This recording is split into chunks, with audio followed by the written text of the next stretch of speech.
तो भैया ये डेप्रिसिएशन क्या होता है, तुम लोग को ये डेप्रिसिएशन क्या होता है पढ़ाने से पहले हम कुछ बेसिक कॉन्सेप्ट्स क्लियर करना चाहेंगे। सबसे पहले करंट एसेट क्या होता है?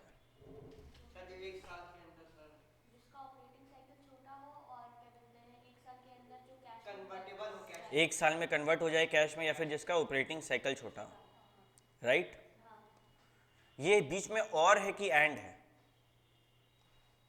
एक साल भी होना चाहिए प्लस ऑपरेटिंग साइकिल भी देखना है, या फिर दोनों में से कोई भी एक होगा तो चलेगा? कोई भी एक जैसे कि हम मानो वाइन का काम करते हैं, तो वाइन बनता है फ्रूट्स वगैरह से सड़ा हुआ, हम रॉ मटेरियल फ्रूट्स वगैरह खरीद लिए, हम उसके ऊपर थोड़ा बहुत काम किया, वो क्या बन गया? WIP। भैया फिनिश गुड्स क्यों नहीं बना? उसको स्टोर करके रखना होता है, कुछ साल बाद वो फिनिश गुड्स बनता है, मानो वो फिनिश गुड्स बन गया, फिर हम उसको बेचेंगे तो क्या होगा? डेटर। डेटर फाइनल गुड्स को बेचे और फिर डेटर हमको क्या देगा? पैसा, जिससे हम फिर क्या खरीदेंगे? ये ऑपरेटिंग साइकिल है। The process of conversion of raw material into WIP, then finished goods, then debtor, then realizing the debtor and then again buying raw material, ये पूरा प्रोसेस ही क्या है? Operating cycle. अब जरूरी है वाइन में एक साल में हो जाता है सारा काम? एक साल से ज़्यादा लगता है। तो मानो वाइन में ये काम के लिए 10 साल लग रहा है, मान लो, तो वाइन के लिए करंट एसेट क्या होगा? वो हर एसेट, अगर हम मानो स्टॉक का बात करें तो स्टॉक करंट एसेट क्यों है? क्योंकि वो एक साल के अंदर बिक जाएगा। सिंपली एसेट का मतलब क्या होता है? जिसको बेच के पैसा आए। अगर कोई भी एसेट विद इन 12 मंथ्स बेचकर पैसा में कन्वर्ट हो जाए तो वो करंट एसेट। लेकिन अगर किसी चीज का करंट एसेट 12 महीना से ज्यादा का है, जैसे कि वाइन वगैरह, तो उसमें ऑपरेटिंग साइकिल के अंदर बिक के कैश में कन्वर्ट हो तो उसको करंट एसेट मानेंगे। ये बेसिक क्लियर हुआ? ये नहीं कि साल भर, हम लोग को एग्जाम में तो साल भर आएगा, but as a chartered accountant ये चीज़ का ध्यान रखना है कि सिर्फ साल भर नहीं, ऑपरेटिंग साइकिल को भी ध्यान में रखना होता है। क्या ये बात क्लियर है? याद रहेगा? तो भैया फिक्स्ड एसेट क्या होता है?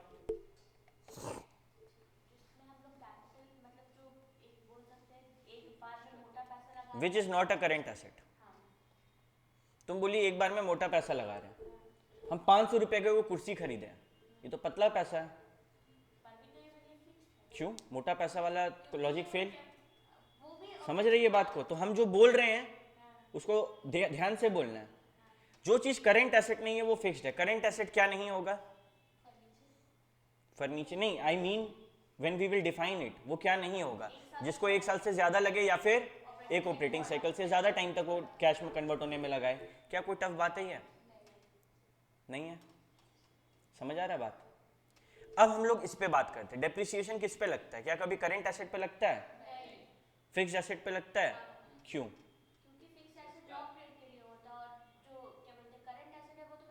तो हम डेप्रिसिएशन लगा के क्या कर रहे हैं? क्यों घटा रहे हैं? नहीं, सिर्फ रफ एंड टफ रीजन नहीं है, ये रीजन कोई टीचर नहीं देगा। ये टीचर, कोई भी टीचर के पास तुम लोग जाएगा ना, ये वाला रीजन नहीं देगा, और ये रीजन कभी एग्जाम में काम नहीं आएगा। लेकिन ये बड़ा इंटरेस्टिंग बात है। देखो, हम लोग ट्रेडिंग पीएल बनाए, जब स्टॉक खरीदेंगे क्या वो ट्रेडिंग पीएल में आएगा? वाह रे बच्चा लोग, आता है। इसको एक रेवेन्यू एक्सपेंडिचर माना जाता है। अच्छा, जब हम कोई छोटा मोटा रिपेयर का सामान खरीदते, टूल्स वगैरह खरीदते, क्या वो आता है? आता है। तो वो हर चीज जो करेंट एसेट है वो पीएल में आ रहा है, हम खर्चा कर रहे हैं तो डेबिट हो रहा है। बट क्या हम फर्नीचर खरीदते तो आता है? नहीं। फर्नीचर कहाँ आता है? इसके पीछे का हम रीजन दिए थे तुम लोग को कि अगर हम यहां पर एक बार में मानो लाख रुपए का फर्नीचर दिखा दें और मेरा प्रॉफिट है 40,000 का, हम तो लॉस में चल जाएंगे। और ये तो लाख रुपए का खेल नहीं है, बड़ा बड़ा कंपनी से तो करोड़ों का मशीनरी आ रहा है, तो पीएल में नहीं दिखाते हैं। लेकिन क्या ये सही बात है कि लॉ हमको उसका खर्चा क्लेम नहीं करने दे रहा है? मेरा नुकसान तो हुआ ना जेब से, मेरा तो जेब से पैसा गया, तो क्या करें अब हम? तो लॉ बोला सुनो बेटा, एक काम करो, तुम एक बार इसको बैलेंस शीट में दिखाओ, हर साल थोड़ा थोड़ा करके हम इसका खर्चा तुमको लेने देंगे। और वो थोड़ा थोड़ा खर्चा क्या नाम से लेने देता है हम लोग को? अगर वो एक टैंजिबल एसेट है जिसको टच कर सकते हैं तो डेप्रिसिएशन, और अगर इनटैंजिबल एसेट है तो सेम काम हो रहा है लेकिन क्या बोलेंगे? अमोर्टाइजेशन। ये इसके पीछे का मैथमेटिकल रीजन है। डेप्रिसिएशन अगर इंटेंजिबल एसेट पे हो रहा है, गुडविल छू सकते हैं, देख सकते हैं, लेकिन होता है। कॉपीराइट छू सक रहे हैं, देख सक रहे हैं, लेकिन है। तो ये सब का भी वैल्यू गिर रहा है समय जाते। मान लो गुडविल का वैल्यू गिर रहा है, मान लो, मानने मतलब होता है ना भाई, गुडविल गिर गया। आज अगर तेरा खाना में, तेरा रेस्टोरेंट है उसमें कीड़ा निकल गया तो तेरा गुडविल वो अमोर्टाइज हो गया। वही मेरा फिक्स्ड एसेट का यूज करे, रफ प्रॉपर खराब यूज हो रहा है तो वो क्या हो रहा है? डेप्रिशिएट हो रहा है। तो वैल्यू को गिरना अगर टेंजिबल एसेट में गिरता है तो डेप्रिसिएशन होता है, और इनटेंजिबल में गिरता है तो वेरी गुड। यहां तक तो हम तुम लोग के साथ हैं। तो टेंजिबल एसेट, फिक्स्ड एसेट जिसको देखा जा सकता है, छुआ जा सकता है। इनटेंजिबल जिसको देखा नहीं जा सकता और छुआ नहीं जा सकता। What is investment fixed asset? Investment fixed asset common sense वाला बात है। हम डिवेंचर में पैसा लगा दिया, शेयर में पैसा लगा दिया, ये सब मेरा क्या है? इन्वेस्टमेंट। अब इन्वेस्टमेंट का एक कीवर्ड हमको ताशिफ बोला, जिसका वैल्यू समय में हम इंक्रीज होने का उम्मीद लगा के बैठे। होगा कि नहीं पता, हो सकता है कल को मेरे लिए लाइबिलिटी बन जाए। 100 रुपया में खरीदे थे, 50 रुपया हो गया, 50 रुपया का हमें गच्चा खा गए, लेकिन ये मेरे लिए था तो इन्वेस्टमेंट। दिखाएंगे कहाँ हम? Fixed asset. अच्छा, इसका भी तो दाम घटता गिरता है, इसका भी दाम बढ़ेगा घटेगा। जब इसका दाम घटता है क्या हम लोग इसके लिए बोल सकते हैं कि अमोर्टाइजेशन हुआ है? नहीं, ये अमोर्टाइज नहीं होता है। अब अमोर्टाइजेशन का और डेप्रिसिएशन का सबसे बेसिक चीज क्या है पता है? उसका वैल्यू में गिरावट आया है, और जब तक हम कोई खर्चा नहीं करेंगे ना, उसका दाम नहीं बढ़ेगा। मेरा ये फर्नीचर है, डेप्रिशिएट के लाख रुपए में खरीदे थे, आज ही 70,000 का हो गया। अब इसको वापस दाम बढ़ाने के लिए पॉलिश करवाना पड़ेगा, लकड़ी का नया हिस्सा लगवाना पड़ेगा, तो दाम बढ़ सकता है। इनटेंजिबल एसेट में गुडविल का नाम खराब हो गया, हम दबा के एडवर्टीजमेंट किया, मैगी खराब हुआ था ना बीच में, वो लोग कितना मेहनत किया एडवर्टीजमेंट में, तो क्या हुआ? उसके कारण गुडविल बढ़ गया। क्या कभी इन्वेस्टमेंट के साथ ऐसा होगा कि खर्चा करेंगे तो मेरा शेयर का दाम बढ़ जाएगा? मेरा खर्चा करने से शेयर का दाम का कोई कनेक्शन नहीं है। इसीलिए ये अमोर्टाइजेशन नहीं होता है। इसका चेंज इन मार्केट वैल्यू होता है, जिसका हम लोग लॉस वगैरह बुक करते हैं। बहुत डीप में बात कर रहे हैं, इतना सिलेबस का हिस्सा नहीं है, बट सुनने में मजा आता है। डिफर्ड टैक्स एसेट क्या होता है? सर जिसका एक साल अच्छा खासा साल जिसका वैल्यू है। डिफर्ड का मतलब डिफर्ड हम बहुत दो तीन बार छोड़ दो, डिफर्ड का मतलब सुन के फायदा भी नहीं है कि बाद में टैक्स है और तुम लोग को टैक्स का एबीसीडी भी नहीं आता है। तो मेरा बात को सुनो। मानो हम लोग ना बहुत बार एडवांस टैक्स देते हैं। साल शुरू हुआ, पहला क्वार्टर में कुछ लोग को देना पड़ता है, कुछ कुछ लॉ है, उसमें हम 2 लाख रुपया का टैक्स दिए, ठीक है। लेकिन बाद में हमको पता चला, जब साल खत्म हुआ तो हम एडवांस में दे दिए सरकार को पैसा, बाद में पता चला अरे खाली 1.5 लाख देना था, हम कितना ज्यादा दे दिए? 0.5 लाख, 50,000 रुपये ज्यादा दे दिए। ये मेरा बन गया डिफर्ड टैक्स एसेट, क्योंकि एक साल पार हो गया और अब अगला साल इसका हम यूज कर पाएंगे। ये मेरा कन्वर्ट हो जाएगा, मेरा मदद, हम चिल करेंगे, सरकार बोलेगा पैसा दो, बोलेंगे 50,000 तुम्हारे पास पड़ा हुआ है, तो ये भी मेरा एक एसेट है। और क्या ये डेप्रिशिएट या अमोर्टाइज होता होगा? नहीं हो सकता भैया, क्योंकि आप जैसा लॉजिक दिए फर्नीचर वाला में, ये नहीं होगा। हम तुम लोग को रटवाना नहीं चाह रहे हैं, लेकिन तुम लोग बुद्धि लगाओ। वहां पे दे दिए depreciation and amortisation to be applied is 10%। वो लोग कुछ भी कर रहे हैं इंस्टीट्यूट वाला, और 10-15 एसेट है, तो तुम लोग को बुद्धि है कि हमको हर चीज में डेप्रिसिएशन या अमोर्टाइजेशन नहीं लगाना है, कॉमन सेंस लगाना है, ठीक है। डेफर्ड बोला गया क्योंकि वे इसका जो बेनिफिट है वो 1 साल से ज्यादा है। हाँ, क्योंकि ये प्रीपेड इज समथिंग एल्स। हम भी तो सर बोले जिसका वैल्यू सर एक साल से ज्यादा। लेकिन हम तुम लोग टैक्स के बारे में नहीं ना बता पाया, वो कॉन्सेप्ट हम समझना चाहते हैं। प्रीपेड क्या होता है? प्रीपेड सैलरी दे दिए हम अगर 10 साल का भी प्रीपेड सैलरी दे दिए, क्या तो वो प्रीपेड मतलब वो मेरा एक एसेट बन चुका है। तो सर उसका तो प्रीपेड में तो फिक्स्ड अमाउंट होता है ना, तो इसमें तो एग्जैक्टली अब तुमसे सरकार अगली बार 85,000 रुपया मांगेगा, ज़्यादा मांगेगा, तुम इसको यूज़ कर सकता है। डिफर्ड एडवर्टीजमेंट एक्सपेंडिचर, हम विराट कोहली को 100 करोड़ रुपया दिए पुमा कि भाई तुम ऐड करो, उसका बेनिफिट हम 10 साल 15 साल तक उठाएंगे, बट क्या पुमा कुछ भी पैसा नहीं देगा उसके बाद विराट कोहली को? वो हर इवेंट में जिसमें विराट कोहली आएगा ना, पुमा उसको पैसा दे रहा है ना। तो ये सब छोटा छोटा खर्चा है जिसका बेनिफिट लंबा समय तक मिलता है। बेसिक अंतर है। एग्जाम पर्पस के लिए अभी तक हम जितना बताएं, खाली इतना याद रखो कि इन्वेस्टमेंट वाला पे, डिफर्ड वाला पे डिप्रिसिएशन या अमोर्टाइजेशन नहीं लगाना है। डिप्रिसिएशन फिक्स एसेट के लिए यूज होता है जो टेंजिबल हो, और अगर वही चीज़ इंटेंजिबल है तो उस डिप्रिसिएशन का वर्ड को अमोर्टाइजेशन बोल देता है। क्या ये बात सबको याद रहेगा? अब मेरे मन में एक बात आया, ठीक है, फिक्स्ड एसेट का मालूम एक बेसिक बात क्या है? फिक्स्ड एसेट क्या तुम प्रोड्यूस कर रहे हैं? हम लोग जो चीज़ प्रोड्यूस कर रहे हैं उसको स्टॉक बोलते हैं। स्टॉक तो करंट एसेट होता है। फिक्स्ड एसेट का मेन काम क्या है? प्रोडक्शन में मदद करना, used for producing more units of anything. Machine खरीदे हम प्रोड्यूस कर सकते हैं और ज़्यादा, हम टीवी खरीदे हम तुम लोग को ज़्यादा अच्छा सर्विस दे सकते हैं। तो ये फिक्स्ड एसेट से हम क्या, ये मेरा टीवी का काम है नहीं, मेरा टीवी से मदद मिल रहा है काम करने में, तो fixed asset are used for production. क्या ये बात याद रहेगा? और what is depreciation? Charge on fixed asset. क्यों? क्योंकि वेयर एंड टीयर हो रहा है। आज हम किसी भी एसेट को यूज करते हैं तो उसका वैल्यू घट रहा है ना। हाँ, आज हम एसी चलाते हैं, मान 50,000 रुपये का एसी खरीदें, क्या हम मार्केट में बेचेंगे कल जाके तो 50,000 मिलेगा? उसका दाम गिर गया। क्यों? क्योंकि वो यूज हो चुका है। टाइम टू टाइम उसका सामान घिस रहा है, मोटर घिस रहा है, एक टाइम आएगा जब मोटर नया लगाना होगा, तो ये वेयर एंड टीयर होता है, उसके सामान के कारण घिसना। टेयर मतलब चीरना, तो घिसा रहा है, यूज हो रहा है। या फिर समय पार होने के कारण उसका वैल्यू गिरते जाता है। जैसे कि हम लोग के पास आज से 10 साल पहले अगर एगो कीपैड का कोटी वाला फ़ोन होता था, जिसमें कीबोर्ड टाइप का कोटी कीपैड वाला फ़ोन, तो हम लोग बहुत रईस आदमी हैं। आज तेरे पास वही कोटी कीपैड है तो तुम लोग क्या है? गरीब आदमी। समझ रहा है? टाइम के कारण टेक्नोलॉजी ऑब्सोलीट हो गया, चेंज इन टेक्नोलॉजी। तो ये सब कारण से लॉ बोला कि सुनो, अब दिक्कत क्या हुआ समझो। दिक्कत ये हुआ कि हम बोल रहे हैं कि सुनिए इनकम टैक्स वाले भैया, हम अपना एसेट को ना 50% डिप्रिशिएट करेंगे। मतलब हम टीवी खरीदे 80,000 में, इस साल 40,000 घटाएंगे, अगला साल 40,000 घटाएंगे। तो इससे हम क्या कर रहे हैं? अपना प्रॉफिट कम दिखा रहे हैं। डिप्रिशिएशन एक एक्सपेंस है, जितना ज़्यादा खर्चा दिखाएंगे उतना कम प्रॉफिट दिखेगा। तो हम बोले कि हम 2 साल में 40,000 50% का डिप्रिसिएशन लेना चाहते हैं, तो मेरा कम टैक्स लगेगा। तो इनकम टैक्स डिपार्टमेंट बोला इस हिसाब से तो 2 साल बाद इसका वैल्यू 0 होना चाहिए। तो हम बोले हाँ, क्या ये सत्य है? ये हम चाह रहे हैं कि हम ज़्यादा डिप्रिसिएशन ले।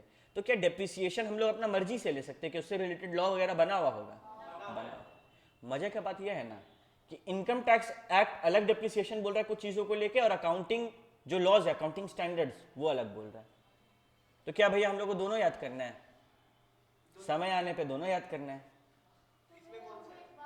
अभी तो मजा है, कुछ नहीं है, अभी तो खाली मैथ्स है, तो कुछ नहीं है। कि हम सामान खरीद के, जैसे हम फोन, आप आईफोन बोले, आईफोन खरीदे, उसी समय उसका वैल्यू क्यों घट गया? जब हम उसको खरीद लिए, मान लीजिए एक भी दिन उसको यूज नहीं किया, बस डब्बा खोल दिया और किसी को बेच, उसका वैल्यू नहीं घटा। तुम अगर 70,000 का आईफोन खरीदी, अगर तुम कल उसको बेचेगी, हम तेरा 65 में बिकवा देंगे, तो 5 लाख तो घटा ना। क्यों घटा? वही तो हम आपसे ओनरशिप क्या है? वो तुम ओरिजिनल ओनर है, नहीं, तो फिर मतलब हैंड टू हैंड वो करने से भी वो वैल्यू घटेगा। मार्केट इस हिसाब से काम करता है। हमको ये आज तक समझ नहीं आया। ठीक है, मार्केट ऐसे ही काम करता है, क्योंकि हम ओरिजिनल एग्जैक्टली हमको आगे वाला को दिखाना होगा कि हम आपको 5 का फायदा दे रहे हैं। वो उसका वैल्यू नहीं गिरा, आज भी उसका दाम 70 रही है, लेकिन तुम्हारा हाथ से जाएगा ही नहीं 70 में। तुम अगर उसको 2-3 हज़ार रुपये कम देगा तभी ना तो वो सल्टेगा, नहीं तुम 70 में तुमसे कहे लेंगे भाई, हम अपना बिल पे अपना नाम पे लेंगे, तो इसीलिए उसका दाम थोड़ा सा गिरता है। लेकिन एक समय के बाद आज आईफोन 8 10,000 15,000 में मिल जाता है। क्यों? टेक्नोलॉजी ऑब्सोलीट हो चुका है, 5G नहीं है, की पे वो फिंगरप्रिंट लग रहा है, उसमें गंदा सा लुक है, फिर भी 10-15 में बिक रहा है, तो उसका ब्रांड वैल्यू बहुत ज़्यादा कंट्रीब्यूट कर रहा है। तो बहुत सारा चीज़ है, बट हम लोग उसके डीप में नहीं जाते हैं। हम तुमको ये बात समझाना चाह रहे हैं कि डेप्रिसिएशन एक तुक्का होता है। क्या ये पक्का है कि हम इस एसी को खरीदे हैं तो पूरा साल यूज़ करने के बाद इसका वैल्यू 10% से ही गिरेगा? भैया खाली गर्मी का 3 महीना यूज़ कर रहे, हो सकता है कम गिरे। अगर आप मुंबई में रखते हैं तो ज़्यादा गिरेगा, कश्मीर में रखते हैं तो गिरेगा ही नहीं। बट क्या लॉ ऐसा बोला है क्या कि मुंबई में हम इसी को 10% देंगे, कश्मीर में 2? तो ये एक तुक्का बना के सबके लिए लगा दिया गया, ठीक है। एस्टिमेट क्या होता है? तुक्का, तुक्का, ठीक है, प्रेडिक्शन। तो डिप्रिसिएशन क्या है? एक एस्टिमेट है। डिप्रिसिएशन एक क्या है? ये बात ना फाइनल तक याद रखना। फाइनल पहुंचते पहुंचते ये सब चीज और ज्यादा जरूरी होगा। ये एस्टिमेट वर्ड, ये जो छोटा छोटा चीज का हम आज बात कर रहे हैं अभी उतना जरूरी नहीं है, लेकिन इंटर और फाइनल में बहुत अहमियत रखेगा। तो डिप्रिसिएशन इज एन, और क्या इसमें कैश का आउटफ्लो होता है? तुम लोग कभी भी कैश फ्लो बनाएगा तो क्या डिप्रिसिएशन को तुम लोग दिखाएगा? कभी कोई कैश फ्लो बनाया है तुम लोग? 12th में क्या डिप्रिसिएशन दिखाता था? माइनस करते कौन सा मेथड में? सर, इनडायरेक्ट मेथड में। Indirect method. डायरेक्ट मेथड जहाँ पे दिखाया जाता है कैश का इनफ्लो आउटफ्लो, वहाँ पे नहीं दिखाते थे, ठीक है। तो जब कैश फ्लो पढ़ेगा तब ये चीज़ और क्लियर होगा। But depreciation is a non cash, आज नहीं, इंटर में है AS7, ठीक है। इजी है रे, कैश फ्लो तो फ्री का मार्क्स है। नहीं पढ़ाई होगा हमको बोल रहा, हम वीडियो बना के डाल देंगे, देख लेना। तो वीडियो बनाने में कितना टाइम लगेगा, ठीक है, नोट्स वीडियो बना के डाल देंगे। ओ भाई तुम, हमको टाइम लेना पड़ेगा तुम लोग से बात करने के लिए, इतना काम होता होगा, ठीक है। अच्छा भैया यहाँ तक तो आपका बात हमको समझ आ रहा है, थोड़ा काम का बात कीजिए, एग्जाम में क्या करना है नहीं करना। तो बेसिकली मेरे को ये समझाओ कि जब हम एसेट खरीदे तो क्या हुआ? भैया एसेट खरीदे तो एसेट आया, फिक्स्ड एसेट आया, एसेट बढ़े तो क्या गया? या तो पैसा गया या तो बैंक गया, और उधार खरीदे तो क्रेडिटर। क्रेडिटर गलत। क्रेडिटर कौन होता पता है? जो मेरा सप्लायर होता है माल का। हम दवा खरीद रहे हैं, दवा उधार में खरीदे तो वो मेरा क्रेडिटर है। लेकिन यही वर्ड अगर फिक्स्ड एसेट खरीदते तो क्या बोला जाता है पता है? वेंडर। है ये क्रेडिटर ही, लेकिन बुक्स में इस चीज को अलग करके दिखाने के लिए कि हाँ भाई ये मेरा स्टॉक वाला माल उधार पे लिए हैं और ये माल मशीन उधार पे लिए हैं, वो चीज का अलग करके दिखाने के लिए वेंडर शब्द का इस्तेमाल किया जाता है। तो माल खरीदते हैं फिक्स्ड एसेट, तो यही होता है। अब ये एसेट खरीद लिए, क्या हम इसको पीएल में डाल सकते हैं? ये तो बैलेंस शीट में जाएगा। तो अब हम रोने लगेंगे बैठ के डिपार्टमेंट के सामने कि ऐसा क्यों करते सर आप, मेरा तो खर्चा हुआ है। तो डिपार्टमेंट मेरे को क्या लॉलीपॉप थमाएगा? हम क्या बोलना चाह रहे हैं? हम बोलना चाह रहे हैं कि डिपार्टमेंट सुन, मेरा एसेट का दाम घट रहा है, तुम डेबिट करके एसेट बढ़वा तो दिया, हम घटाएं कैसे? तो बोला ले कर ले क्रेडिट, कर ले जा। हम बोले ठीक है कर लिए क्रेडिट। डेबिट में क्या लिखे, क्या नाम से घटाएं इसको? हम बोले डेप्रिसिएशन नाम से घटाओ, और यही डेप्रिसिएशन हर साल तुमको थोड़ा थोड़ा करके पीएल में मिलता रहेगा। Depreciation is an expense, but at the same time हम लोग का प्रॉफिट उसके कारण कम दिखेगा। क्या कम हो रहा है प्रॉफिट? लेकिन कम दिख रहा है, और हम लोग का टैक्स कम लग रहा है। समझ आ रहा है बात? क्या इंप्लीकेशंस होता है इसका घूम फिर के? ठीक है भैया, तो पहले एसेट खरीदेंगे, फिर हर साल उस पर डेप्रिसिएशन लगाएंगे। जो फिक्स्ड एसेट है वो बैलेंस शीट में जाएगा, और जो डेप्रिसिएशन है वो लाख रुपए का फिक्स्ड एसेट है तो 10,000 ही पीएल में जाएगा। और ये कब तक जाएगा पीएल में? 10 साल तक। कैसे निकाला भैया? 1 लाख डिवाइडेड बाय 10,000, ये कैसे होता है थोड़ा देर में बताएंगे। ये क्यों ऐसे ही क्यों, मल्टीप्लाई या माइनस या सम क्यों नहीं किया वो भी बता देंगे। क्या बोल रही थी जीनत, बताओ। सर कोई भी मतलब एसेट खरीदते, जैसे अभी तो छोटा मोटा मतलब फिक्स्ड एसेट जैसे मशीन वगैरह कुछ भी खरीदे, ठीक है, फैक्ट्री वगैरह के लिए खरीदा जाता है, तो उसमें डेप्रिसिएशन मतलब मस्ट है कि सब में चार्ज होगा हमेशा, छोटा है या ठीक है, हर एसेट में डिप्रिसिएशन चार्ज होता है सिवाय इन्वेस्टमेंट और deferred tax. Land, land depreciate क्यों होगी? क्योंकि जमीन खरीदने पे जमीन का दाम गिरेगा कि बढ़ेगा। तो वैसे तो गोल्ड भी लेकिन भैया मेरे मन में एक डाउट आया कि हम जमीन खरीदें और बगल में जमीन बज्झा निकला, हम तो 10 लाख में खरीद लिए, लेकिन वो ऐसा निकला कि वो कुछ मतलब काम का नहीं है, घर बनाएंगे तो धस जाएगा, खेती कर नहीं सकते, तो मेरा तो नुकसान हो गया। तो क्या हम उस पर डिप्रिसिएशन ले सकते हैं? आप loss on sale of land दिखा के बेच दो, पीएल में वो लॉस नाम पे ले लो, लेकिन डेप्रिसिएशन का मुख्य रीजन होता है वेयर एंड टीयर के कारण, उसका इस्तेमाल के कारण उसका वैल्यू गिरना, जो आपका लैंड का तो होगा नहीं। तो गोल्ड डेप्रिशिएट कहाँ हो रहा है? अगर गोल्ड का यूज करके गोल्ड का वैल्यू गिर रहा है? नहीं, तो डेप्रिशिएट नहीं करेंगे। तो भैया उसका दाम कल को गिर गया तो loss on sale of gold, market value का डिफरेंस है वो मेरा वेयर एंड टीयर हुआ क्या? बस इस चीज को लेकर आगे बढ़ना है दिमाग में, ठीक है। अब कुछ बातें करेंगे हम लोग, कुछ टर्म्स को सीखेंगे। सबसे पहले जो फिक्स्ड एसेट होता है ना, वो 3 भाग में डिवाइड हो जाता है। तुम बुक बंद करते हो रहे, पूरा बिजी रहता है, हम पढ़ा रहे होते हैं, पता नहीं क्या ढूंढ रहे हैं। ठीक है, जब आएगा बुक का टाइम हम कराएंगे, यहां पे ध्यान दें, ठीक है। फिक्स्ड एसेट में 3 टर्म्स यूज होता है। पहला कॉस्ट, दूसरा स्क्रैप वैल्यू, तीसरा यूजफुल लाइफ। पूरा खेल फिक्स्ड एसेट का जो वैल्यूज निकालेंगे, 3 टर्म प्लस कितना डेप्रिसिएशन लगेगा उसको बोलेंगे डेप्रिशिएबल अमाउंट, और जो बाद में वैल्यू निकलेगा उसको बोलेंगे डेप्रिशिएबल वैल्यू। क्या ये बात क्लियर है? नहीं, इसके ऊपर बात होगा। अब ये सारे टर्म्स के ऊपर बात होगा ताकि दिमाग में एक एक बात स्पष्ट बैठे। पहला, कॉस्ट ऑफ फिक्स्ड एसेट। देखो फिक्स्ड एसेट ना 2 टाइप का होता है। आज एक बात बता, हम ये टीवी खरीदे, मेरे लिए ये परचेज फिक्स्ड एसेट है, लेकिन मानो हमें को कारपेंटर रखें और उससे यहीं पर 4-5 अलमारी बनवाएं, क्या वो परचेज्ड फिक्स्ड एसेट है? तो क्या है वो? तो है, लेकिन परचेज तो नहीं है। क्या है वो? सेल्फ कंस्ट्रक्टेड है। क्या है? तो क्या फिक्स्ड एसेट सेल्फ कंस्ट्रक्टेड हो सकता है? हाँ। परचेज फिक्स्ड एसेट हम लोग फाउंडेशन में पढ़ेंगे, और सेल्फ कंस्ट्रक्शन का क्या करना है इंटर में पढ़ेंगे। तो हम लोग अभी जो बात कर रहे हैं वो परचेज को दिमाग में रखते हुए आगे बढ़ना है, ठीक है।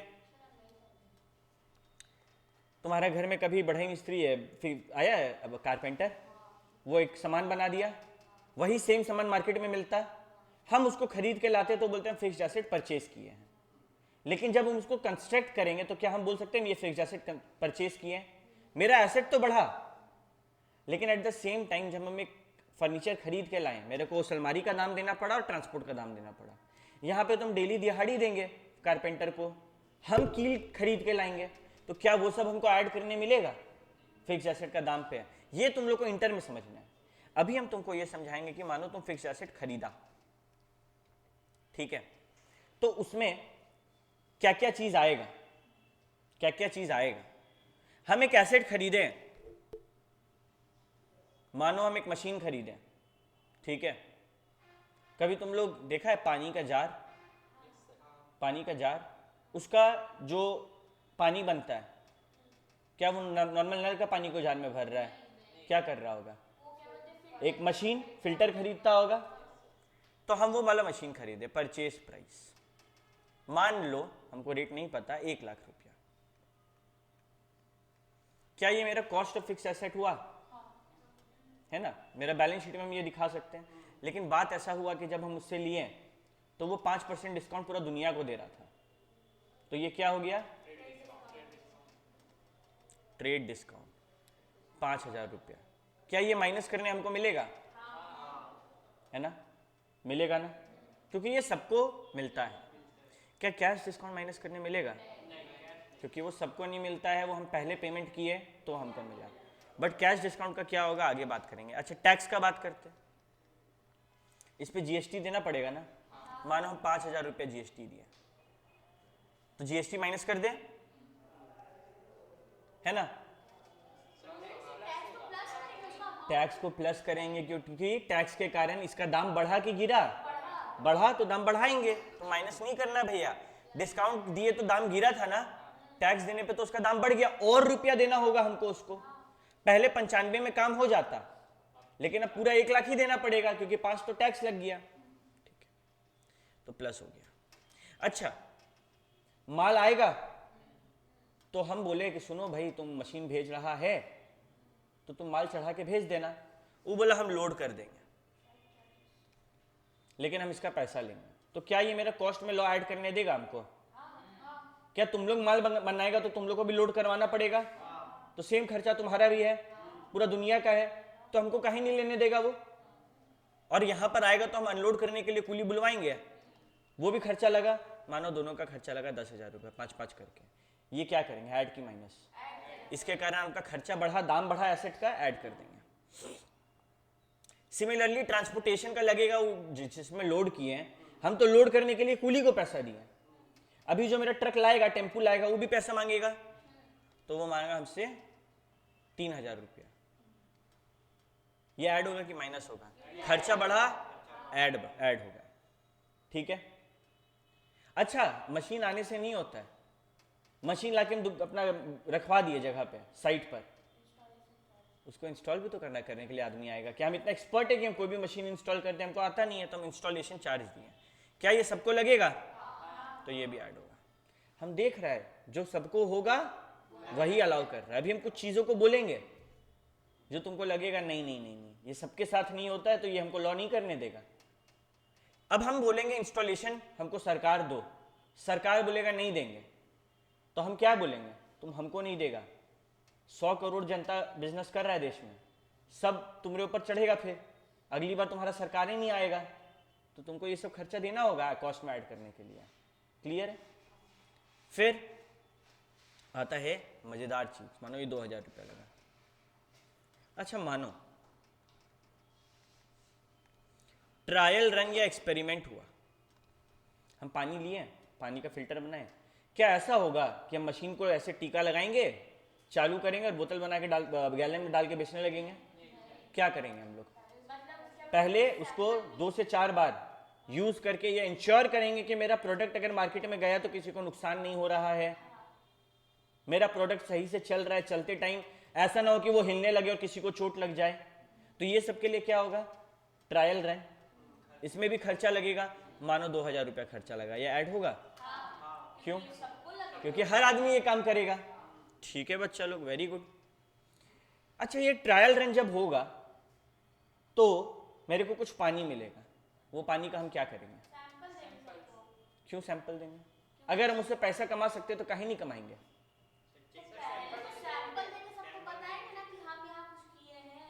बेटा वो पानी है।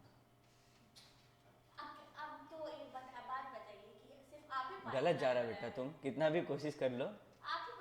हाँ, तो हम ही पानी नहीं दे रहे, मानो आकांक्षा भी दे रही है, तो उसका पानी क्या गुलाबी रंग का होगा? क्या अंतर होगा मेरा उसका पानी में? तेरा घर में कभी गैलन का पानी आया है? तुम कहीं और से मंगाएगी तो कुछ चेंज आएगा? जरा सा तुम कभी पानी वालों को बोली कि सुनिए हमको एक सैंपल दीजिए पानी का? पानी वाला से सैंपल मांगेंगे? गुपचुप थोड़ी है, थोड़ा सा खिला के दिखाइए क्या सीन है। उसमें भी बोलेगा कि नहीं, सूखा नहीं देते। तो यू हैव टू अंडरस्टैंड कि जो ट्रायल में सामान निकलता है हम लोग तो उसका भी बेच सकते हैं। चलो हम सरकार को बोल देंगे सर हम सैंपल देंगे तो इसको माफ कर दीजिए, लेकिन सरकार भी तो मतलब बेवकूफ नहीं है। वो क्या करेगा? वो बोलेगा कि रे तुम ही मार्केट में बेचेगा आगे, हमको पता है, तो तुम इससे क्या करेगा?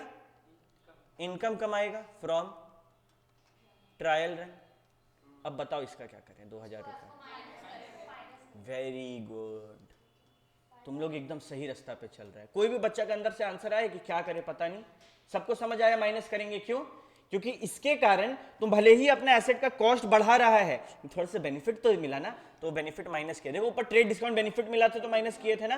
तो जब आउटफ्लो हो किसी भी तरीके का, खर्चा टाइप का हो, तो उसको ऐड करो कॉस्ट में, और कोई भी बेनिफिट हो तो माइनस करो, या इनफ्लो हो तो माइनस करो।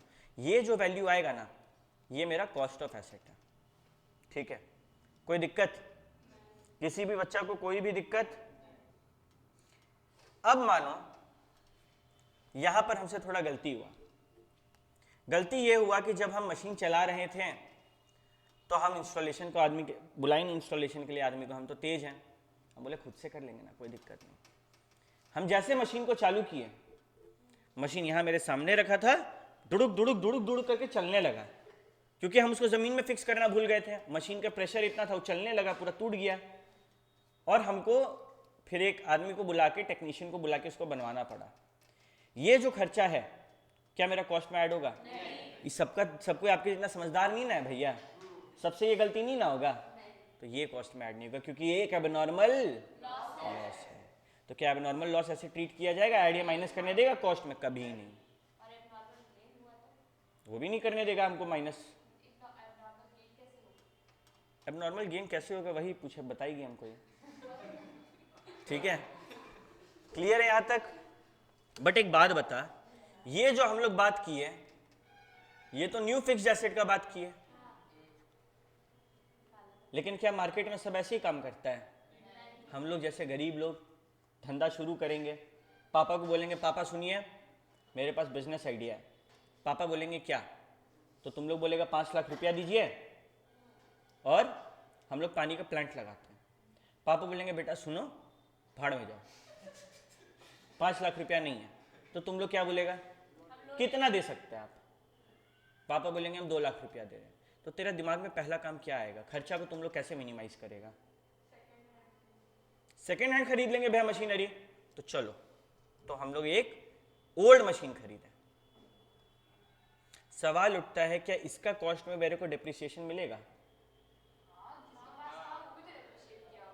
भैया डिप्रिसिएशन तो आपको मिलेगा, आपके पास तो एसेट पहली बार आ रहा है। घूम फिर के सवाल ये उठता है, तो क्या ओल्ड मशीन मेरा जो खरीदें, इसमें अगर हम रिपेयर कराएं,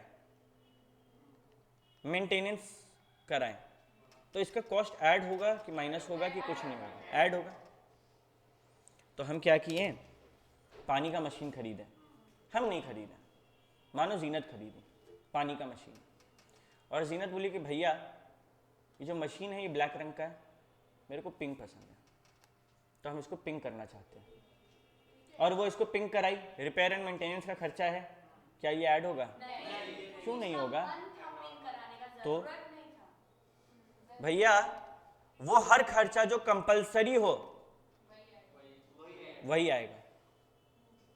क्या सेकंड हैंड मशीन को पेंट कराने का खर्चा कंपलसरी है? हम लोग ये बात नहीं बोल सकते। हम तुमको पूरा क्वेश्चन नहीं ना बताएं अभी तक। ओल्ड मशीनरी अगर जंग लगा हुआ है तो पेंट कराना पड़ सकता है। तो जब भी कल को अगर ऐसा सिचुएशन हो कि पेंट उंट हो रहा है, तो तुम लोग क्या पूछेगा क्लाइंट से कि आपका जो मशीन आया था उसमें जंग लगा हुआ था, क्या जरूरी था क्या? बोलेगा नहीं सर ऐसे ही शौक है। तो फिर उस टाइम पे हम क्या बोलेंगे? आपका शौक हम ऐड नहीं कर सकते मशीन में। और बोलेगा नहीं भैया जरूरी था, तो फिर वो ऐड होगा।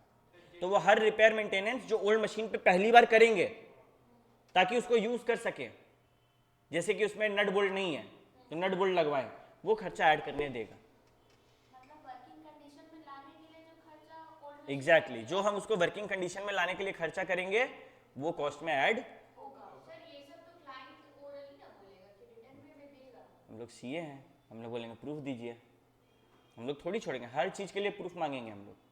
ठीक है, बोले ना तुम लोगों की, तुम लोग जब ऑडिट पे जाएगा ना, हलक यहाँ पे होता है उन लोग का, गला पूरा सूखा हुआ होता है उन लोग का, ये जो हम किए हैं सब तो ये पकड़ लेगा।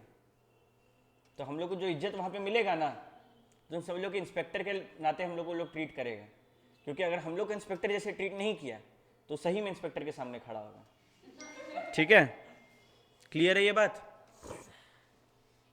अच्छा, ये तो कॉस्ट का कहानी था। नया मशीन सेकंड हैंड खरीदे, दोनों का कहानी क्लियर, क्या आएगा क्या नहीं आएगा, विथ कॉन्सेप्ट्स, विथ रीजन, कुछ भी रटने का जरूरत नहीं पड़ा। अगला टॉपिक एस्टिमेटेड एसवी, जिसको प्यार से क्या बोलते हैं? प्यार से एसवी बोलते हैं, ऐसे तो इसका नाम स्क्रैप वैल्यू है। ठीक है, व्हाट इज स्क्रैप वैल्यू? कबाड़, कबाड़ का दाम जो आखिरी में वैल्यू मिलेगा, और जो खत्म हो चुका यूज ही नहीं होगा। कबाड़ जो वैल्यू आखिरी में मिलेगा। हम आज मशीन खरीदें मेरे को आज से 10 साल बाद इसका क्या वैल्यू मिलेगा हम कैसे पता करें? स्क्रैप वैल्यू मिलेगा वो तो पता है, कितना मिलेगा कैसे बताएं? हाँ, तुमको पता है डेप्रिसिएशन निकालने के लिए हम लोग स्क्रैप वैल्यू ढूंढ रहे हैं। कॉन्सेप्ट समझो स्क्रैप वैल्यू का। हम एक सामान लिए 1000 रुपया में और हम उसको 10 साल यूज करने वाले हैं। हर साल कितने का डेप्रिसिएशन लगा? 100। लेकिन बात ऐसा है कि लास्ट साल हम उसको 100 रुपया में बेचेंगे, अब हर साल कितना का डेप्रिसिएशन लगेगा? 900। ठीक है, तो मेरा जो स्क्रैप वैल्यू है कॉस्ट से उसको माइनस किए। क्यों माइनस किए? क्योंकि भैया आप बात समझिए, आज आपका 1000 का आउटफ्लो हुआ, कल यही मशीन से तो आपका 100 का इनफ्लो होगा, है? तो ये बेनिफिट तो माइनस करेंगे, क्योंकि ये आपको भी होगा और आपके जैसे इंडस्ट्री में जो लोग खरीद रहे हैं उनको भी होगा। अब बात ऐसा है कि आज है 2024, 2034 में इसका क्या दाम होगा हम कैसे बताएं? क्या इसके लिए कोई स्टैंडर्ड है, कुछ हिसाब किताब? डेप्रिसिएशन क्या होता है? एस्टिमेट। स्क्रैप वैल्यू भी एस्टिमेट कर लो, वो भी एस्टिमेट कर लो। अगेन हम तुम लोग को अभी क्वेश्चन के लिए तैयार नहीं कर रहे हैं। मेरा कोई भी एम में आ रहा है कि क्वेश्चन में क्या होगा, हम तुम लोग को एकदम ऐसे तैयार कर रहे हैं कि तुम लोग कभी उतरो तो ये बेइज्जती फील ना हो, ये ना हो कि हाँ फाउंडेशन निकालिए लेकिन कुछ नहीं आता है, पता हो सब कुछ, तो हम वो बात बोल रहे हैं। ये भी एस्टिमेट होता है। अब मन में एक डाउट आएगा कि मानिए हम 100 में सोचे थे, 85 में बिका, क्या करें? उस टाइम क्या करना होगा वो अकाउंटिंग तुम लोग सीख लेगा, तो वो सवाल अभी मन में मत उठाओ। अभी मन में ये उठाओ कि इसका एस्टिमेशन कैसे होता है, तो इसका भी प्रोसेस होता है, इसका भी कोर्स किया हुआ आदमी लोग होता है जो लोग मार्केट में बैठ के तुक्का लगाता है। नहीं तो हम क्या करेंगे पता है, जिस चीज का वैल्यू एक्चुअली में 100 होना चाहिए, 100 का बेनिफिट है, हम बोलेंगे नहीं नहीं सर मेरा तो 10 का बेनिफिट मिल रहा है सर, और हम हर साल ज्यादा डेप्रिसिएशन मांगेंगे सरकार से। सरकार बेवकूफ बैठा हुआ है, सरकार क्या बोलेगा, तुम मत करो, हम जो प्रोसेस बोलेंगे वैसे करो। तो इसका भी एक प्रोसेस होता है जिसमें हम लोग को अभी नहीं जाना है। तो स्क्रैप वैल्यू क्या होता है? एस्टिमेट होता है। What is scrap value? An estimation of the value of asset at the end of its useful life. जब एसेट कबाड़ में बिकेगा तो कितना मिलेगा, उस वैल्यू को बोलते हैं एस्टिमेटेड स्क्रैप वैल्यू। तो हम लोग क्या रूल निकाले? Cost minus estimated scrap value divided by life of asset. क्या आ रहा है हम लोग का? पर साल कितना डिप्रिसिएशन लगना है। क्या कुछ टफ है क्या? नहीं है, लिखा हुआ सब नोट्स में, लोड नहीं है। नोट्स बना हुआ है प्रॉपर, कॉपी करना है, तो मजेदार वाला नोट्स है। सबको ये बात क्लियर है? क्वेश्चन पूछ ले हम। मानो हम तुम लोग से एक कंप्यूटर खरीदें। कंप्यूटर का बात करें अगर फिजिकल लाइफ, तो ये जो है अभी 20 साल चल सकता है आराम से। लेकिन रियलिटी ये है कि 20 साल में तो नया टेक्नोलॉजी आ जाएगा। 20 साल बाद में कंप्यूटर तो कोई वैल्यू का ही नहीं रहना चाहिए। एक्चुअली में बात करें इकोनॉमिकल लाइफ का, तो हम इसको आने वाला 5 साल तक यूज करके इससे पैसा कमा सकते हैं। तो ये जो लाइफ है, यहां पे फिजिकल लाइफ दिखाएंगे कि इकोनॉमिकल लाइफ? जितना दिन भैया फायदा उठा सकते हैं वो दिखाएंगे। तो हम कितना साल दिखाएंगे? तो हमेशा जब फिजिकल लाइफ दिया हो और इकोनॉमिकल लाइफ दिया, वो कौन सा वाला लाइफ लेना है? जितना साल आप उसको यूज करके पैसा कमाएंगे उतना का वैल्यू दिखाइए। फिजिकली इसको बाद में कोई और यूज करे जो करे, हमको उससे कोई मतलब नहीं होना चाहिए। क्या ये बात क्लियर है? ओके। अच्छा, इसी लाइफ को लेके मेरे सामने एक बात आया। बात करते हैं हम लोग कि अगर हम लोग कंप्यूटर खरीदे तो कंप्यूटर का लाइफ तुम लोग क्या बोलेगा, ये कंप्यूटर का लाइफ कितना होगा? कोई भी एक वैल्यू बोले। 10 साल। साल तुम लोग का जो यूनिट है, बचपन में पढ़ते थे ना, डिग्री सेल्सियस एसआई यूनिट होता है। हम लोग का यूनिट क्या है अभी? साल, ईयर्स। मतलब भैया आप कह रहे हैं कि जो लाइफ है ये नंबर ऑफ ईयर्स में आप बता रहे, ठीक है। लेकिन ऐसा बहुत सारा चीज होता है जिसमें लिखा रहता है कि इतना घंटा यूज होगा। जैसे कि प्रोजेक्टर का साल नहीं है, वो मानो 120 घंटा यूज हुआ, उसके अंदर एक सामान है, अब उसको रिप्लेस करना होगा या फिर प्रोजेक्टर रिप्लेस करना होगा, तो वहां पे ये ईयर्स काम आएगा? मेरे को 120 घंटा मिला, हम 10 साल तक उसको यूज ही नहीं किया, एक बार और 2 बार यूज किया, उसके बाद 10 साल तक मेरा ये रखा हुआ टीवी लग गया। अभी भी हम इसका मानो 20 घंटा यूज किया तो 100 घंटा बाकी है, तो क्या ये अगर ईयर्स में इसको डिप्रिशिएट करेंगे तो सही रहेगा? तो इसको किस में डिप्रिशिएट करें? आवर्स। ठीक है। फिर मेरे मन में एक डाउट आया,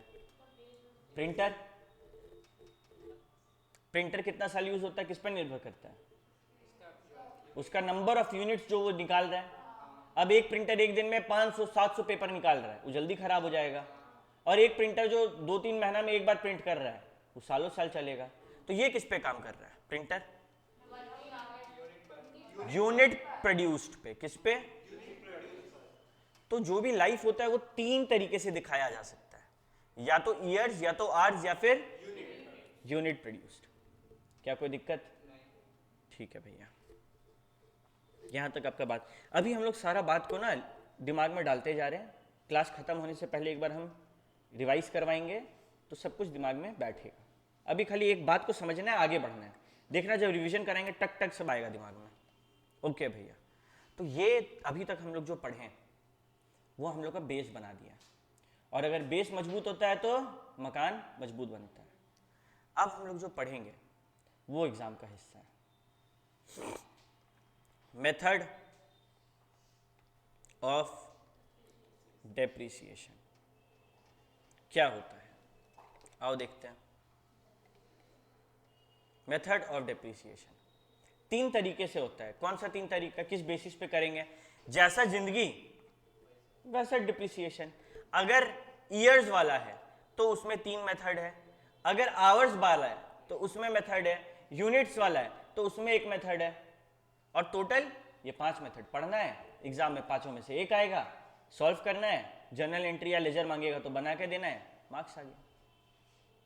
यानी कि पहला काम होगा वर्किंग नोट में डेप्रिसिएशन निकालना, और फिर उसका लेजर या जर्नल बनाना, और दोनों ही आसान है। इनफैक्ट लेजर दे दिया तो और आसान है, क्योंकि एक पर्टिकुलर फॉर्मेट है जो हम सिखाएंगे, काम हो जाएगा, उसके पीछे का लॉजिक भी दे देंगे। क्लियर है ये सब बात? तो भैया अब काम का बात पे आते हैं। हमको ये बताइए, जो पहला मेथड है SLM, स्ट्रेट लाइन मेथड, ये क्या होता है हम बता रहे हैं। SLM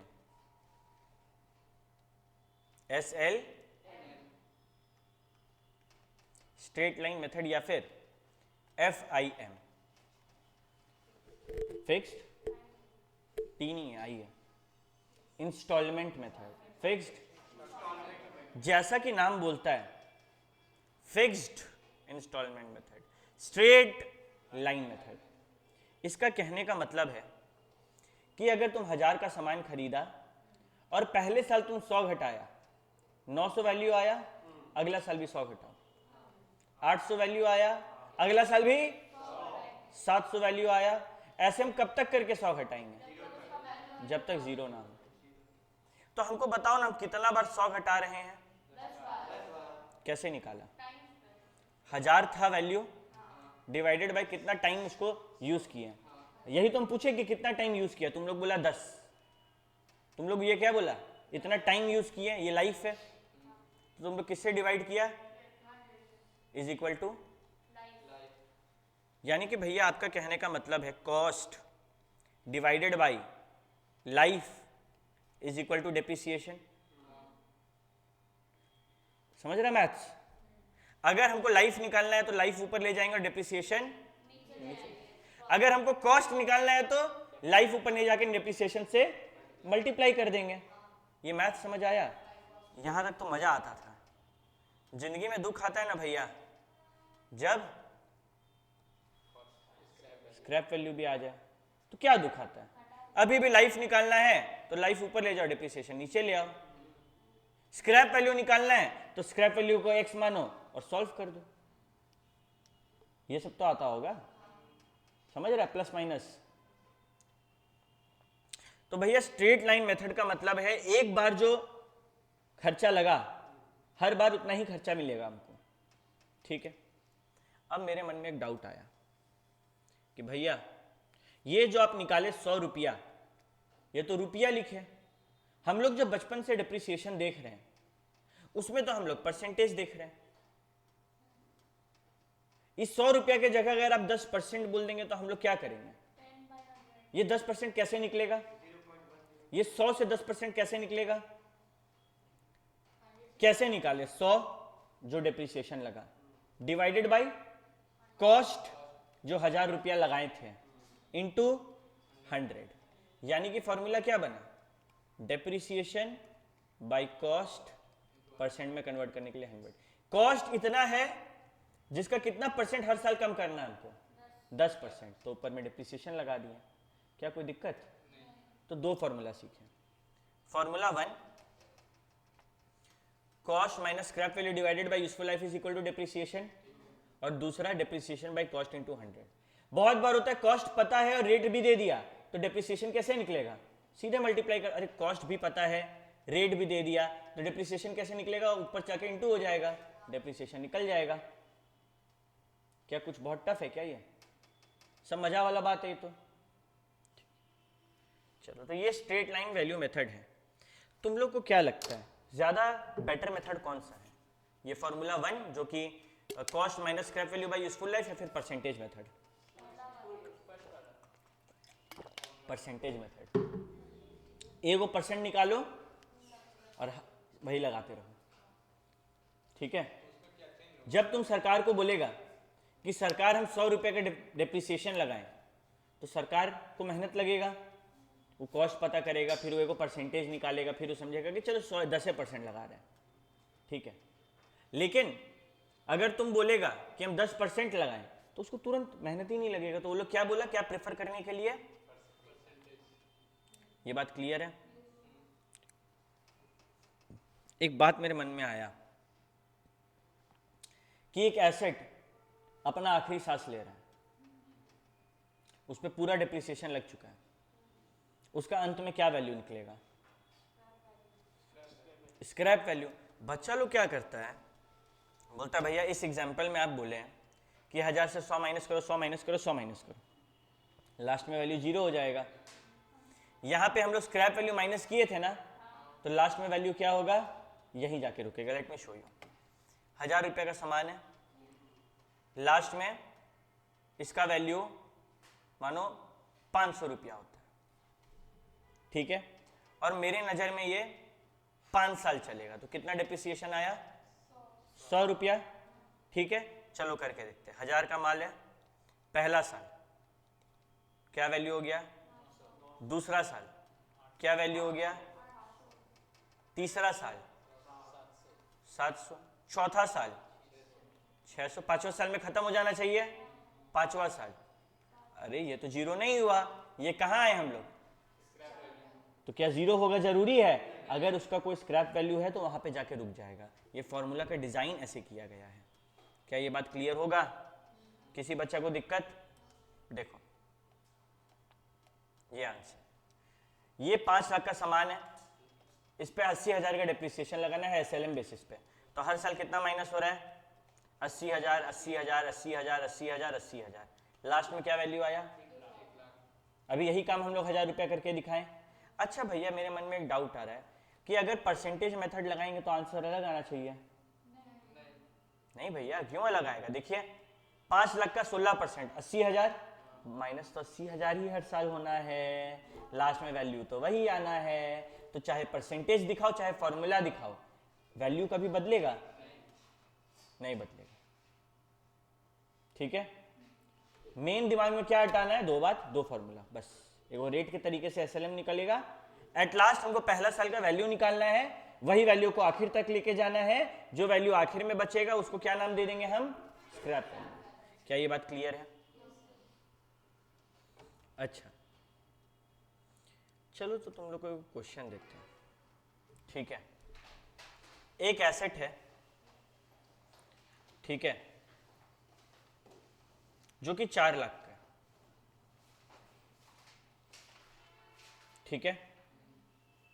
और स्क्रैप वैल्यू इसका 1 लाख का, लाइफ 5 साल का, और हमको इसका वैल्यू 3rd ईयर के एंड में चाहिए। बताओ इसका वैल्यू 3rd ईयर के एंड में क्या होगा? चलो तुम लोग जो कर रहे हैं, क्या तुम लोग ऐसा कर रहे हैं कि कॉस्ट 4 लाख है, हम पहले ये निकालते भैया 1 साल में कितना डिप्रिसिएशन देना है, कोई परसेंटेज दिया हुआ है तो निकालना पड़ेगा। 1 लाख माइनस किए, कोई दिक्कत, डिवाइडेड बाई 5 कितना आया, 60,000 रुपया। अब हम क्या किए भैया कि पहला साल इसका वैल्यू था 4 लाख माइनस पहला साल 60,000 माइनस किए, कितना आया 3.4 लाख। दूसरा साल 60,000 माइनस किए, कितना आया 2,80,000। तीसरा साल 60,000 माइनस किए, कितना आया 2,20,000। तुम लोग ऐसे इसका वैल्यू थर्ड ईयर के एंड में निकाल लिया, ठीक है, वो एक्स्ट्रा पार्ट हो गया, वो करने का जरूरत भी नहीं था। तो 2,20,000 किसका किसका आया था, तेरा 2,20 आया था ना, ठीक है। तो ये थर्ड ईयर का वैल्यू निकला, किसी को कोई दिक्कत, ठीक है। अच्छा हम बोले what is the value at the end of third year, चलो देखते हैं। ये 4 lakh beginning of first year था, 0 बोलेंगे। At end of first year क्या आया 3,40,000। फिर end at of second year क्या आया 2,80,000। और at end of third year क्या आया 2,20,000, ठीक है। एक सेकेंड रुको, 2,20,000 यही वैल्यू हम लोग का आया। हम क्या किए पता है, what is the depreciable amount जिसको हमको डिप्रिशिएट करना है, divided by useful life into remaining useful life plus scrap value. क्या किया देखो, डिप्रिशिएबल अमाउंट कितना का depreciation, depreciable amount is not 60,000, 60,000 was the depreciation. Depreciable amount का मतलब 4 लाख है, लेकिन उसमें से 1 लाख रुपया को तो डिप्रिशिएट करना ही नहीं है, वो तो मिल जाएगा। तो कितना करना है, यूजफुल लाइफ कितना है 5 साल। हमको थर्ड ईयर के एंड पे वैल्यू निकालना है, तो 3 साल पार हो गया, और कितना साल यूज करेंगे, ठीक है। प्लस जो 1 लाख हटाए थे वापस ऐड कर दो, कितना आएगा वो वैल्यू जो हम लोग इतना लंबा मेथड से निकाले। ये तो 3 साल था तो तुम लोग कर लिया, कल को दे देगा 10 साल। किसी एसेट है जिसका वैल्यू, सेम एग्जांपल करते चलो, 40 लाख का एसेट है, कॉस्ट, स्क्रैप वैल्यू है 10 लाख, रिमेनिंग यूजफुल लाइफ है 10 साल। हमको ये बताओ कि eight the end of 7 year इसका वैल्यू क्या होगा। स्क्रीन देख, स्क्रीन देख, स्क्रीन देख। आपका फॉर्मूला अगर हम लोग अपना तरीका यूज करते हैं तो हम 40 लाख पे डिप्रिसिएशन निकालते पहले, minus 10 lakh divided by 10 into कुछ नहीं करते, कितना आता है हर साल का डिप्रिसिएशन 3 लाख रुपया, राइट। हाँ, और फिर हम 40 लाख लिखते हैं, फिर उसको 7 बार माइनस 3 लाख करते हैं। उससे बेटर है आपका फॉर्मूला था कि 40 माइनस 30, ये क्या निकला depreciable amount divided by useful life into कितना साल बाकी है, 7 साल के एंड पे वैल्यू चाहिए तो 3 साल बाकी है, ठीक है। प्लस कितना घटाए थे, सॉरी कितना घटाए थे 10, कितना आया, तो ज्यादा बेटर ऑप्शन क्या है, ये फॉर्मूला का डेरिवेशन समझ गया, फील हुआ एक एक बात, कुछ भी ऐसा लगा पराया सा है, ठीक है। चलो ठीक है, हाँ बाबू, क्योंकि यहाँ पे माइनस कर दिए थे, बट असलियत क्या है कि ये 10 लाख का भी तो वैल्यू मेरा हिस्सा है, ये भी तो हमको मिलेगा। तो एक बार हटाएं सिर्फ डेप्रिशिएबल अमाउंट निकालने के लिए, लेकिन 10 लाख बाद में तो जाके मेरे पास ही आना है। तो ये अगर हम तुमको ये 10 लाख ऐड नहीं करते, इसका वैल्यू 9 लाख होता, और तुम एसेट बेच के 10 लाख रुपए लेके अपने जेब में डाल के घर चल जाती। तो बोला गया ना, ये एसेट का वैल्यू आज 10 लाख है, तुम बेचेगा तो तुमको कितना मिलेगा 19 लाख मिलेगा, 9 लाख एसेट का और 10 लाख तो ऐसे भी स्क्रैप वैल्यू मिल ही रहा था। क्लियर है ये बात, 40 लाख बाई 10, तो तेरा जो डिप्रिशिएबल अमाउंट निकलेगा वो गलत निकलेगा, है ना। चलो एक और क्वेश्चन, कॉस्ट है 50 लाख, स्क्रैप वैल्यू है 15 लाख, ठीक है। लाइफ है 10 साल, स्क्रैप वैल्यू को ना 10 लाख कर दो। लाइफ है 10 ईयर्स, हमको चाहिए value at the beginning of 6th year. 6th year अपने पास दो वैल्यू आया, 30 लाख 26 लाख। तेरा कितना है तो Zulfikar? 26 lakh. You will have to understand one thing, depreciable value क्या है? 50 माइनस 10, कोई शक? Useful life 10। At the beginning of 6th year value चाहिए, तो कितना साल बाकी है? 6 साल तो बाकी है। एंड बोले क्या, बिगिनिंग बोले, तो मतलब छठा साल भी पूरा बाकी, सॉरी 5 साल पूरा बाकी है। 6, 7, 8, 9, 10, 5 साल बाकी है। प्लस 10 लाख कितना आएगा? तो भैया आपका कहने का मतलब है कि अगर बोल दे बिगिनिंग ऑफ एनी ईयर, तो हम लोग 1 साल माइनस कर देंगे। जैसे बोला बिगिनिंग ऑफ 6th ईयर, तो 6 minus 1 5। Beginning of 7th year, तो 7 माइनस 1 6। हाँ, एंड बोल दे तो वो सब करने की जरूरत ही नहीं है। क्या ये बात क्लियर है? अगर बोलेगा कि बिगिनिंग का हमको ईयर निकालना है, तो अभी तक क्या था कि मेरे को मानो बिगिनिंग ऑफ 7th ईयर, ऊपर वाला में क्या था example, beginning of 7th year निकालना, at the end of 7 year निकालना है। तो 7 साल के बाद कितना दिन बाकी था हम लोग काउंट कर रहे थे, 1 2 3, क्या किए 10 माइनस 7। बट अगर यही बोल देता है eight the beginning of 7 year, तो 10 माइनस 7 नहीं करना है, 10 माइनस 6 करना है। तो यहाँ यूजफुल लाइफ क्या आ जाता है? 4। मतलब बिगिनिंग बोलेगा तो जो ईयर दिया है उससे एक कम माइनस करना, क्योंकि वो बिगिनिंग है, तो वो साल अभी खत्म नहीं हुआ, वो साल शुरू हुआ, तो उसका डेप्रिसिएशन क्यों दे? वो लाइफ भी तो यूज होगा, रिमेनिंग यूजफुल लाइफ में तो वो साल इंक्लूड होगा ना। तो ये एग्जाम में गेम करता है। क्या ये बात क्लियर है? ओके, ठीक है। अब हम लोग बात करते हैं परसेंटेज मेथड में। हमको बताओ मानो किसी चीज का कॉस्ट है 10 लाख, रेट दे दिए कि 10% से लगेगा, और लाइफ है 10 साल, ठीक है।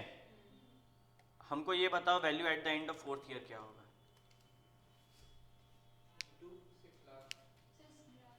6 लाख।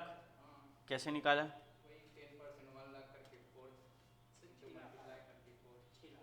6 लाख वैल्यू होना चाहिए। चलो ये तो बड़ा आसान था, इसमें तुम लोगों को वो कॉन्सेप्ट नहीं बता पा रहे। मानो स्क्रैप वैल्यू, हाँ बता रहे सब बता रहे, ठीक है। चलो स्क्रैप वैल्यू अभी नहीं डालते हैं। तुम लोग स्क्रैप वैल्यू कैसे लाए बताओ तो? 10 लाख कॉस्ट है, डिवाइडेड बाई 10 किया, कितना आया? 1 लाख। फिर क्या किया भैया? 10 लाख रुपया वैल्यू था, ठीक है, उसमें से 1 लाख रुपया हर साल माइनस होगा, कितना साल तक? हमको eight the end of 4th year चाहिए, तो 4 साल तक 10 माइनस 4 लाख कितना हो जाएगा? 6 लाख। मतलब कॉस्ट माइनस ये क्या था हम लोग का? Depreciation into year lapsed, right. But अगर हम बोलना चाहें कि ये डिप्रिसिएशन को नहीं निकालना है, हमको परसेंटेज में ही खेला करते हुए आगे बढ़ना है, तो हम क्या करें? कहाँ निकालें? स्क्रैप वैल्यू नहीं है वो, ये हर साल का डिप्रिसिएशन है, ठीक है। हम बोल रहे कि ये परसेंटेज में होना चाहिए। अब किसको? नहीं वो नहीं करना है, बता रहे। जब भी ऐसा हो कि परसेंटेज दे दिया, एसएलएम बेसिस है, क्या क्या बोल रहे सुनते जाओ। पहला परसेंटेज दिया है, दूसरा एसएलएम बेसिस है, और क्वेश्चन क्या बोला कि value at the end of या फिर eight the beginning of dash year निकालो। तो क्या करना है? Cost into 100 minus rate into year lapsed, ठीक है। हाँ, ये जो है ये एक आंसर परसेंटेज में निकलेगा, ठीक है। जैसे कि कॉस्ट क्या था? 10 लाख इंटू 100 आ गया, जहां 100 आ जाता है वहां क्या हो जाता? परसेंटेज। ठीक है, माइनस रेट क्या है? 10%। इंटू कितना साल पार हो गया eight the end of 4th year? कोई दिक्कत? 10 लाख। सॉल्व करते हैं, बॉडमास पढ़े हैं ना? पहले कौन सा ब्रैकेट सॉल्व होगा? ये वाला। तो 40% 100 से माइनस किए कितना आएगा? 100 खुद 1% है, तो यहाँ क्या आ गया? 60%। और 10 लाख का 60% क्या होता है? आंसर तो वही आया। आज ये 10% था तो तुम लोग तेज बन गया, कल को जब यहीं पे हम 12% 14% लिखेंगे, क्या इतना ही आसान दिख रहा होगा कहानी? तो जब भी परसेंटेज मेथड हो, क्या फॉर्मूला लगाना है? ये फॉर्मूला लगाना है। जब भी परसेंटेज मेथड ना हो, क्या फॉर्मूला लगाना है? ऊपर जो हम लोग पढ़े, कहाँ गया? Depreciable amount divided by useful life into remaining useful life plus scrap value is equal to answer. एकदम लंबा वाला मेथड करने का टाइम नहीं रहेगा एग्जाम में। ये सर लॉन्ग लग रहा है, कोई डिफिकल्ट? ये वाला हाँ। तो डिफिकल्ट, ये है आसान। वो तुम अभी धड़ाधड़ कर दिया। दे रहे क्वेश्चन, चलो। कॉस्ट 53 लाख, ठीक है? हाँ। रेट 12%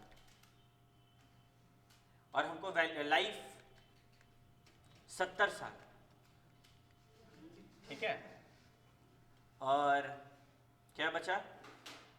कब का वैल्यू निकालना है? Value at the end of 53 year निकालिए। नहीं, इसको तो आसान लग रहा था ना। अरे हीरो रुको, 12%। अबे 53 लाख है। 39 लाख आ रहा है। हाँ, 39 लाख। देखो तो पहला 2 के बाद 5 है तुम्हारा। करोड़ में तो तुम्हारा डिप्रिसिएशन के बाद वैल्यू आ रहा है। हाँ, वही ना हम बोल रहे हैं। 53 लाख का 12% निकाल दिए, फिर इनटू इतना कर दिए 70 इयर्स और माइनस कर देंगे 53 लाख। करिए। एक बात बोले सर, क्या हो रहा है? आपको समझ में नहीं आ रहा। क्या हो रहा है अब हम बताएं। कॉस्ट क्या है? मेरे बातों को अब गौर से सुनो, सब कैलकुलेटर हटा दो। अब हम ये चीज का मतलब समझा रहे कि क्यों कर रहे हैं, क्या कर रहे हैं, क्या हो रहा है। ध्यान से सुनो। 53 लाख इंटू, मान लो 53 लाख इज इक्वल टू 100, मान लो। तो 53 लाख किसको रिप्रेजेंट कर रहा है? ठीक है। इसमें से हमको वैल्यू गिराना है, डेप्रिशिएट करना है, तो माइनस करेंगे कि प्लस? कितना गिराना है? 12%। कितना साल तक का गिराना है? 53 ईयर्स, ठीक है? अब 70 साल तो यूजफुल लाइफ है टोटल। हमको चाहिए कि ये 12% कितना बार माइनस करना है? 53 साल तक माइनस करना है 12% करते हुए। 53 लाख इंटू 100 माइनस 53 का 12% क्या होगा? 53 का 12% क्या होगा?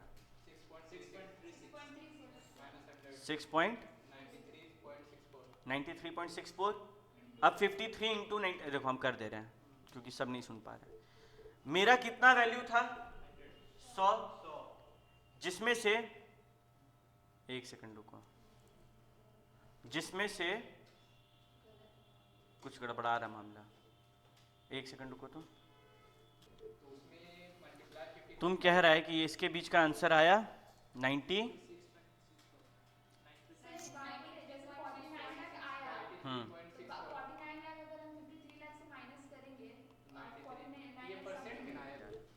तो हम लोग का ये वैल्यू देखें तो कितना है? 93.64%। इसका कहने का मतलब क्या है कि है तो तुम्हारा माल 53 लाख का, लेकिन उसमें से आज के दिन पे कितना वैल्यू हो गया होगा? ये डिवाइडेड बाय 100 इंटू 53, 49 कितना है? 49.62 समथिंग ना। हाँ, तो मतलब 49.62 लाख आ रहा था देखा जाए तो। इसको राउंड ऑफ करके हम लोग जो ट्रिक में लिख रहे हैं वैसे ही लिखाएगा। बात समझ रहा है? अब तुम लोग मेरा एक बात बताओ, 70 साल इसका जिंदगी था, 53 साल पार हो गया, 53 कितना वैल्यू था eight the end of 53 year, 53 साल पार हो गया, 53 साल बाद भी इसका वैल्यू है लगभग 50 लाख। ठीक है, और अभी 17 साल बाकी है, 17 साल बाकी है और वैल्यू 50 लाख अभी भी डिप्रिशिएट करना बाकी है। तुम लोग समझ रहे हैं? चलो हम तुम लोग को एक बात समझाना चाहते हैं, ठीक है? जो हम लोग के सामने ये फॉर्मूला है, हम लोग value at the end of 70 year निकालें तो 0 आना चाहिए, है ना? लगाओ तो, cost into 100 minus rate 12% into year lapsed 70, क्या आंसर आएगा? 0 नहीं। रीजन बताएं क्या है? रीजन है कि ये हम तुम लोग को हवा में दिए थे 12%। तुम लोग समझो, अगर 53 लाख से 12% माइनस करते जाएंगे तो 70 साल बाद इसका वैल्यू 0 होना भी तो चाहिए था। मेरा क्वेश्चन गलत हो गया था, फॉर्मूला बिल्कुल सही है, फॉर्मूला इज परफेक्ट, तो हम लोग का जो आंसर आया वो आएगा। ये जो परसेंटेज हम निकाले ना, ये हम क्योंकि तुम लोग को तुक्का में दिए तो गलत था, इसीलिए हम लोग का आंसर गलत था। हाँ, तुम लोग समझो ना, हम अगर हर साल 12% माइनस करेंगे तो एक्चुअली में 70 साल बाद वैल्यू 0 होना भी तो चाहिए था, मेरा नहीं होगा क्योंकि मेरा मैथ ही गलत दिए हम तुम लोग को। बट हम तुम लोग को ये वैल्यू समझाना चाह रहे कि तेरे को जो चीज आसान लग रहा था, अगर लंबा साल रहेगा ना, वो सेम चीज मुश्किल हो जाएगा। इसीलिए हम लोग ये वाला फॉर्मूला को याद रखेंगे। पहले समझ लिए क्यों? क्योंकि भैया 100 माने, और 100 में हम लोग सोचिए अगर ये रेट से 4 साल पार होता तो क्या होता, सीधे उसका परसेंटेज निकालेंगे, हम लोग का वैल्यू आ जाएगा। क्या किसी भी बच्चा को कोई भी दिक्कत? ऊपर वाला फॉर्मूला, ये फॉर्मूला दोनों से निकालेंगे, किसी भी एक से निकालेंगे तो नहीं, किसी भी एक से निकालेंगे वैल्यू तो उतना ही आएगा, लेकिन क्वेश्चन में क्या दिया रहता है उस पर डिपेंड करता है। क्वेश्चन में रेट दिया हुआ है तो रेट वाला मेथड फॉलो करना। बोले कि 53 इयर्स का है ना 10% मतलब 12% निकालना, इस क्वेश्चन में आप क्या है? ये 10% जो है ना, आप तो उसको सीधा इंटू कर दिए। 4 हाँ मतलब जो 100 है, ये मेरा पूरा 100% हुआ, 100 is equal two percent minus 40 इसमें से गया मेरा, तो जो 60 बचा वही ना मेरा वैल्यू को रिप्रेजेंट कर रहा है। 100 मार्क्स है, 40 मार्क्स चल गया, तुमको कितना आया? 60 आया। उसी तरीके से किसी चीज का दाम 100 रुपया है, 40 रुपया घट गया तो कितना आया? 60 आया। हम लोग 100 किसको रिप्रेजेंट किए थे? 10 को। मान लो 60% बचा हुआ वैल्यू होगा, 60 का परसेंट कर दो, बस यही फॉर्मूला है। जिसको कुछ नहीं पता चल रहा है, जिसको मैथ का उतना वो कीड़ा नहीं है, वो ये फॉर्मूला ध्यान में रखो, आंसर आएगा। 10 में कुछ नहीं रहेगा, एग्जाम में तुम लोग को सारा डिटेल दे देगा, ठीक है? यहाँ पे हम 12% गलत लिखे हैं, उन लोग तो सब कुछ कैलकुलेट करके देगा ना, तो उन लोग का परसेंटेज और लाइफ दोनों सही रहेगा, फॉर्मूला लगाने पे आंसर आएगा ही आएगा। सर ऊपर में वो जो निकाले वो अमाउंट भी रहेगा। हाँ, ये अमाउंट में ही है, ये अमाउंट में ही है। Let me tell you what the formula is. Exactly, cost into 100 minus rate. ये रेट जो परसेंटेज वाला है उसको लेना है, खाली ये बताने के लिए लगाए, यहां पे परसेंट नहीं है।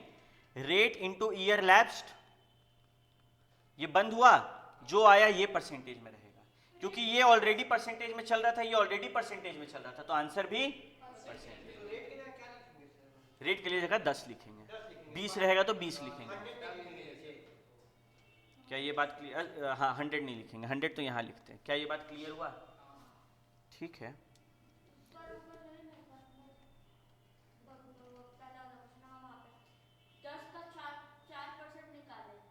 फिर वही गलती कर रही है, 10 इंटू 4 40, बुझली?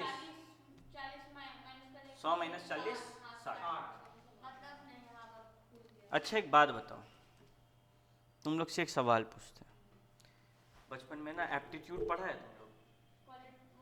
लॉजिकल रीजनिंग जो अभी नाम है। Scrap value is 20% of original cost, depreciation is 16%। हमको लाइफ बताओ एसेट का।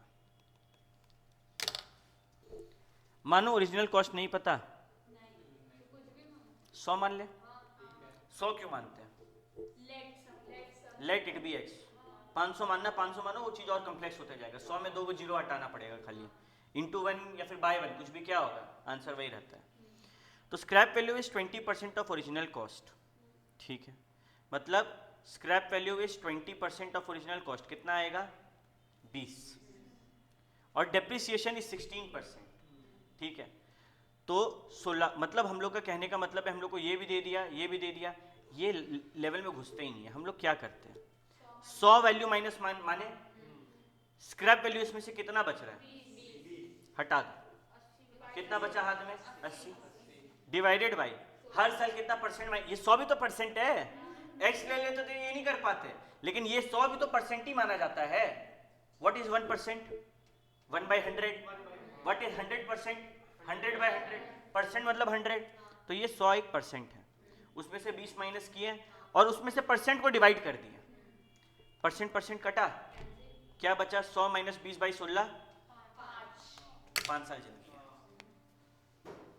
मतलब इसका फॉर्मूला हुआ भैया 100 minus scrap value divided by rate of depreciation. ये करने पे क्या आता है, यूजफुल लाइफ। अगर तुम लोग सोचेगा कि हम सारा चीज को रटे और जाके बैठ जाए तो नहीं होगा। तुम लोग को क्या करना होगा, पहले कभी भी चाहे मैथ्स हो चाहे कुछ भी हो, उसका कॉन्सेप्ट को क्लियर रखना होगा। अगर उसका चैप्टर में मार्क्स चाहिए तो ये क्यों हुआ, ये जवाब बार बार खुद से पूछते रहो, दिक्कत हो तो हमसे पूछो। हर चीज का क्यों का जवाब जब तक नहीं मिलेगा आगे मत बढ़ना, ठीक है। आज कुछ वैसा होमवर्क नहीं है, जितना हम लोग पढ़े नोट्स में लिखना, घर जाके उसको कॉपी में, और एक एक चीज को बैठ के खुद का एग्जाम्पल्स लगा लगा के सॉल्व करके देखना। जैसे हम गलत क्वेश्चन फ्रेम किए, हो सकता है तुम लोग एग्जाम्पल बनाएगा तो गलत क्वेश्चन फ्रेम हो जा रहा हो, तो उस टाइम पे हमको फोटो भेजना कि भैया हम एक क्वेश्चन खुद से बनाए हैं, ये वैल्यू मेरा नहीं आ रहा है, फिर हम तुम लोग को बताएंगे गलती कहाँ है। क्लियर। तो पीडीएफ में कहाँ तक हम लोग को जाना है, पेज नंबर 9 में, यहाँ तक, ठीक है। पेज नंबर 9 में वहाँ तक तुम लोग को लिख कर आना है। नेक्स्ट क्लास मिलते हैं, नेक्स्ट क्लास, तब तक के लिए टाटा बाय बाय।